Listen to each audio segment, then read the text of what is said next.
that during the 17th and 18th centuries, wealthy Europeans liked to be painted alongside black enslaved children, as we can see here.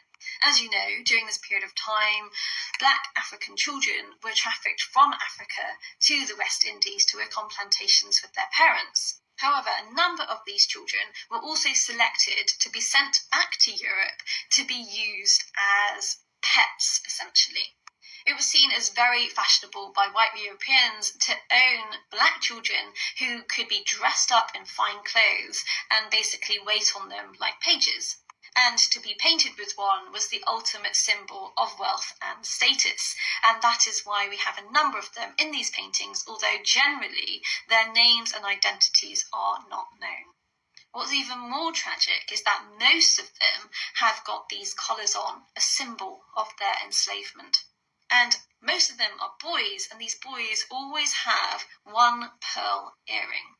The pearl earrings signified that they were owned by someone of consequence and wealth, and that reflected well again upon the owner.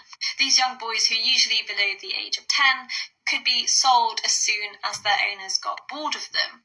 And there are lots of adverts in contemporary newspapers selling these children. So, for example, in the Daily Post on the 26th of May, 1725, there's an advert for a, quote, a beautiful Negro boy about 8 years of age, lately come from Barbados, to be disposed of, meaning to be sold.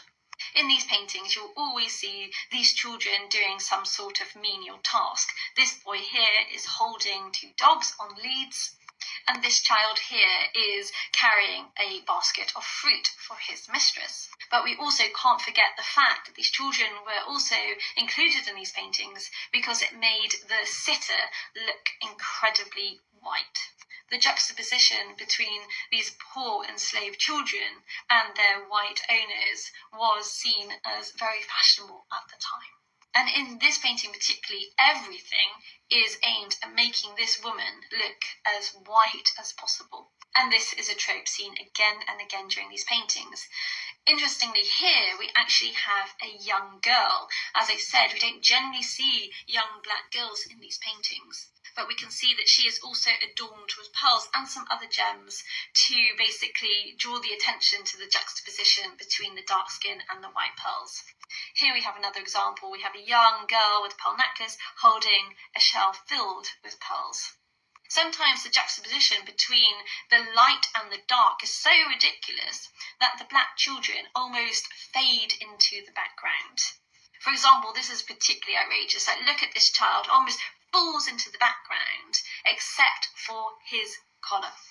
Another thing I forgot to mention is that sometimes these black children were given as companions to white children. And you can see the absolute inequality here. I mean, this dog on the right is receiving more affection than the poor black child behind. Tragically, the identities of these children is almost lost to us, almost completely, because they were seen as property, and once the family had grown bored of them, they could be sold on or even returned to the plantations.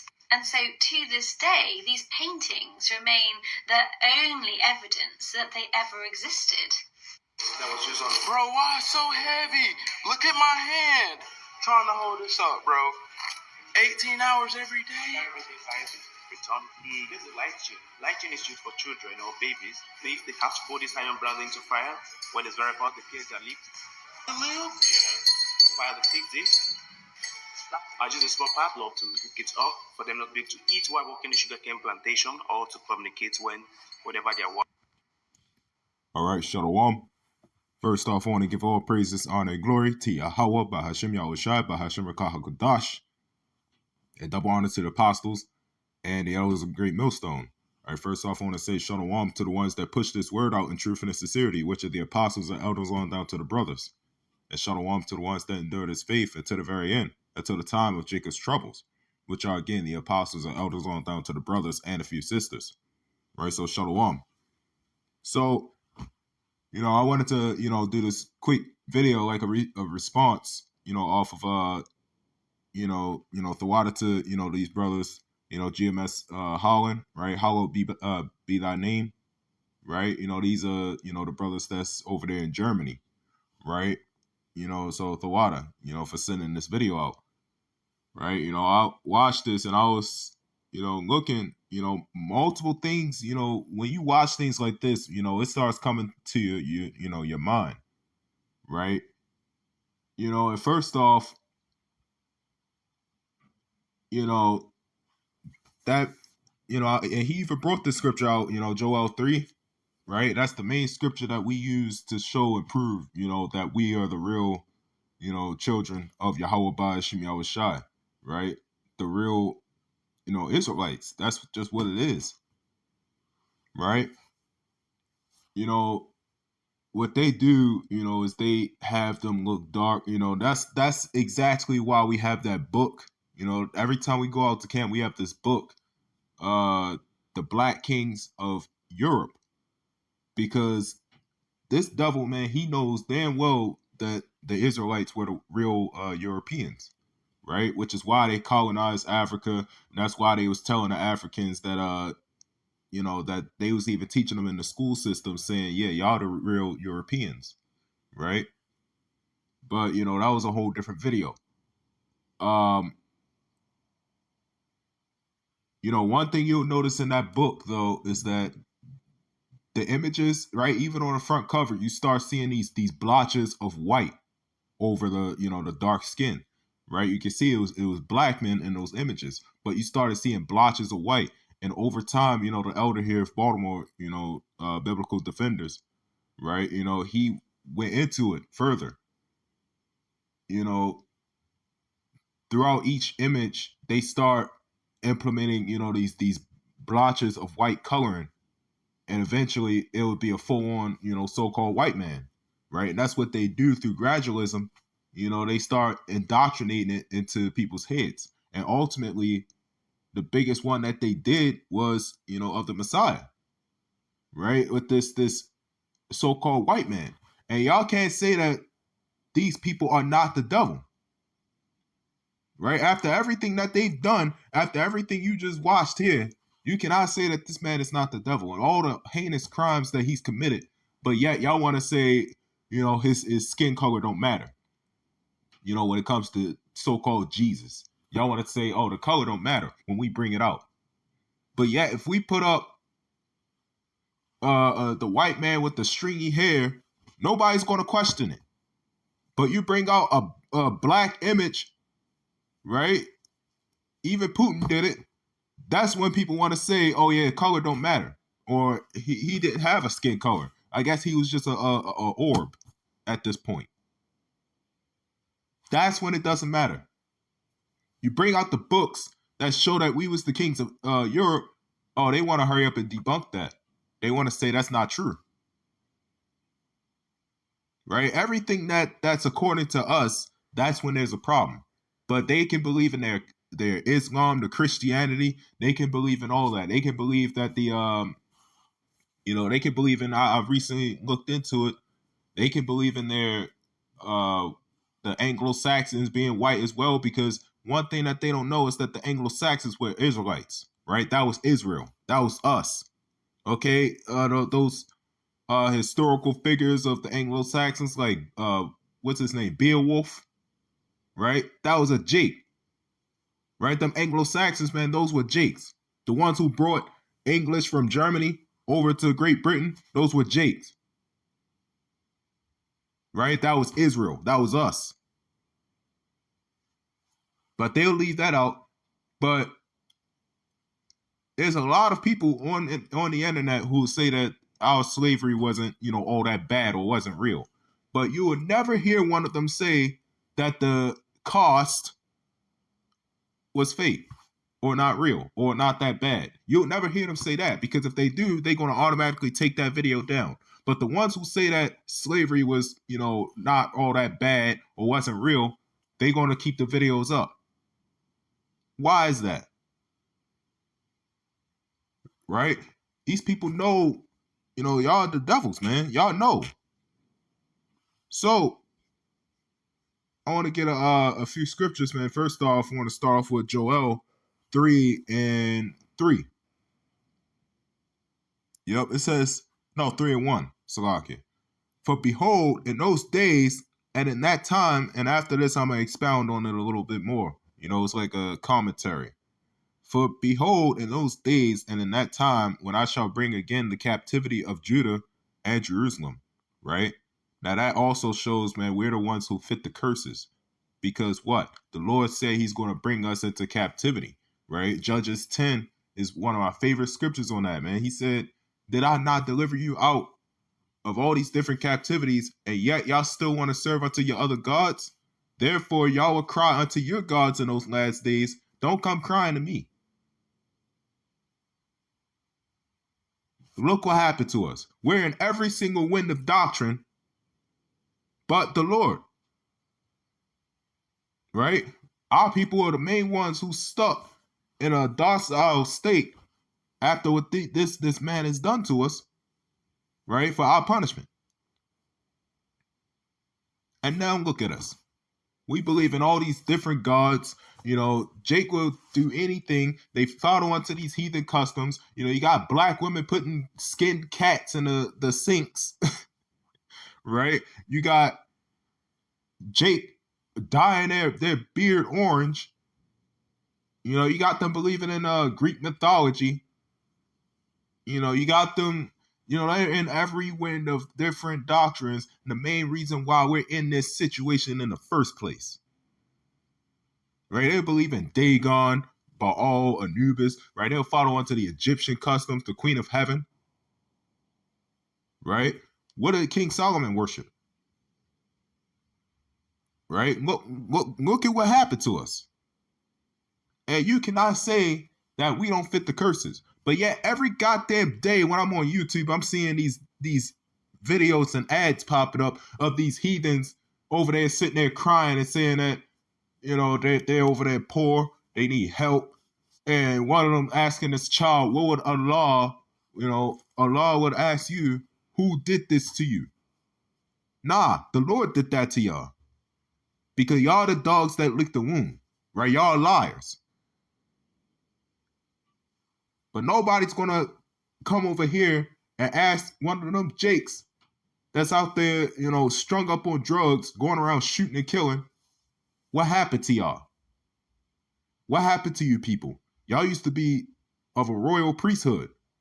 Now y'all have become the degenerate plants. All of you.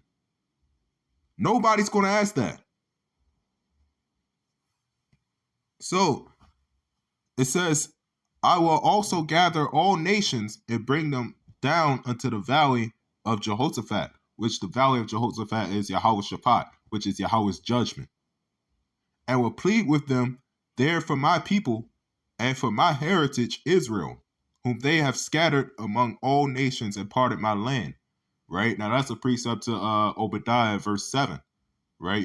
We're being the men of thy confederacy have brought thee even to the border. That's the men of their military through the slave ships. They brought us to the border, which is, slavery.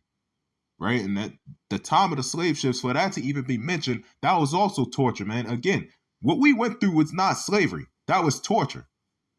When y'all try to bring out that so-called white slavery, right? When all that was just an import-export of them trading off women.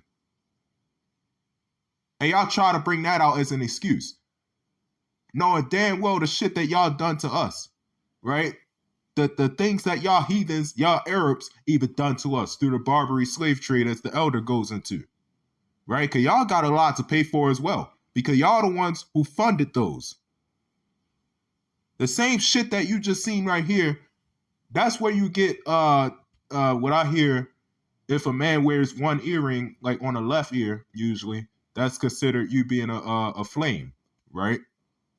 That's where that's from. That's exactly where that's from.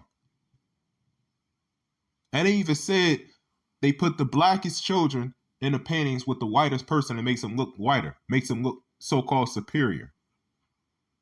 Knowing damn well, y'all people are the ones with the skin diseases. So it's verse 3. It says, and they have cast lots for my people, and have given a boy for an harlot and sold a girl for wine, that they might drink. Right? So what was that we just saw, man?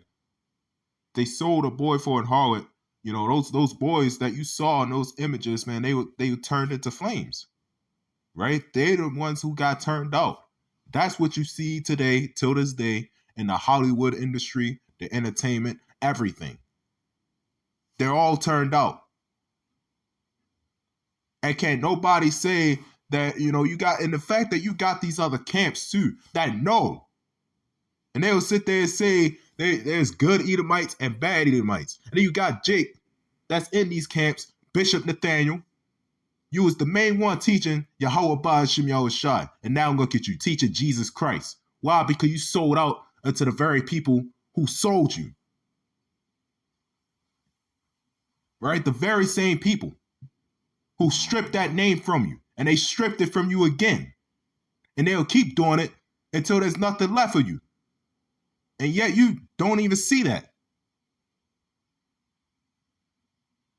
What does the scripture say right here, man? Because at this point, you might as well just drop the Bible.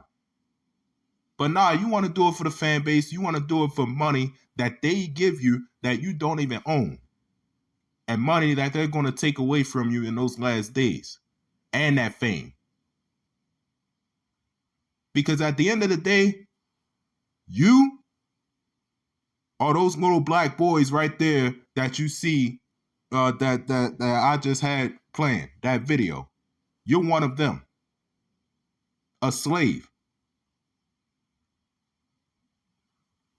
You forget, man. A lot of you Jakes forget. We are in this society. His society. And we got to wait upon Yahweh Ba'ashim Yahushai. And that's why we sigh and cry for all the abominations that be done in the midst thereof. Because that right there is an abomination. You other camps, y'all an abomination. Your doctrines, everything.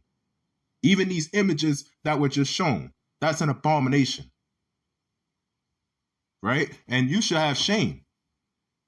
Because the fact that we went through that and the fact that that's still in the history archives and everything, we got to look upon that in shame. Because that's our people. Why? Because what we've done is sin against Yahweh Ba'ashim Yahushai. So, you know, another thing as well, you know, that image, that's also where you get, if I remember, you know, that Pan, right? Pan, which is a god that matured at the age of 6. That's when they was, you know, that's also where you get that from. You know, where people want to have sex with everything. They call it pansexual. Right? Because that's what they was doing. They didn't care. That's the sick, heinous crimes that they were doing to our people. So this is Deuteronomy 28 and 48. It says, therefore shalt thou serve thine enemies, which the Lord shall send against thee, in hunger and in thirst and in nakedness, and in want of all things. And he shall put a yoke of iron upon thy neck until he have destroyed thee. Now, the last clip that you know, the brother put in, you know, they found, you know, those slave chains that they actually used. Right? What does that look like? Because everything else that y'all try to debunk it with and say, oh, black slavery wasn't that bad. What was that? Again, these fit the description of what we went through. This don't fit the description of what those people in that land today say that they went through. Because you even got clips of the 1800s that show that Israel was there. You know, you had the king of Egypt. If I remember, Gabal Nassad, something like that. You know, he said they left black and came back white. How does that work? Yep, this is Revelation 13 and 10. It says, he that leadeth into captivity shall go into captivity. Right? He that leadeth with the sword shall be killed with the sword. That killeth with the sword shall be killed with the sword. So this is what's coming to you people. This is what's coming to you devils, man, after everything that you've done. And you have the nerve to sit there and say, forgive and forget. and like everything's good. Meanwhile, we're still in this punishment and this hellhole, and y'all still enslaving our people till this day. And y'all gonna say, forgive and forget, and act like nothing happened. But yet you still oppressing us. Right after everything that y'all done, me and the elder even did videos, things that they were doing, putting the black children in the schools and setting it on fire, blowing it up. And that was recent. That was in the 1910s, 1920s, 1930s, 40s, probably 50s. So what about that? But they're going to say, oh, forgive and forget. And y'all are the biggest murderers on this planet. But if I committed a murder right now, or anybody, and give it up to 90 years or 80 years, y'all still coming after him. Right? Because it's first degree murder. So what about the murders that y'all did? And it's not like y'all just did it on 1 or 2 or 3 people. Y'all did it on a whole nation. Not only that, but stripped their heritage and ruined, right? Ruined an entire nation, a population. And yet y'all going to say that y'all not murderers. Y'all can get off scot-free. But if you commit a murder right now, oh, you're in trouble for it. And yet y'all say it's under the system of justice. Make that make sense. Right? So this is what's coming to y'all again. I'm going to read this again, man. This is Revelation 13:10. It says, he that leadeth into captivity shall go into captivity. That sounds like karma. What goes around comes around. He that killeth with the sword must be killed with the sword. Here's the patience and the faith of the saints. The Lord, man, is coming to destroy this place. And y'all know it. That's why you had Simeon Toko. He said, man, there's going to be many more like me. And there's nothing y'all can do about it. Because y'all know your time is coming. Revelation 12:12. Y'all going to come down with great wrath because y'all know that y'all have but a short time. Y'all know what's coming to you. You know who we are. And y'all know y'all fate. But y'all trying to escape it. At the end of the day, through the spirit and power of Yahweh Ba'ashem Yahushai, y'all not escaping. And you heathens, man, y'all got to go into captivity as well. Y'all got to serve under us as our servants. That's just what it is. You can't escape reality. The only thing that you can do, whether you got depression, PTSD, anything, is just try to find ways, to cover it up. To find things to distract you. But again, at the end of the day, you can't escape reality. Because what's coming is coming. And the Lord promised that. So by the Lord's will, this lesson was edifying. I want to give all praises, honor, and glory to Yahweh, Ba'ashem Yahushai, Ba'ashem Rakah HaKadosh, and Shalom.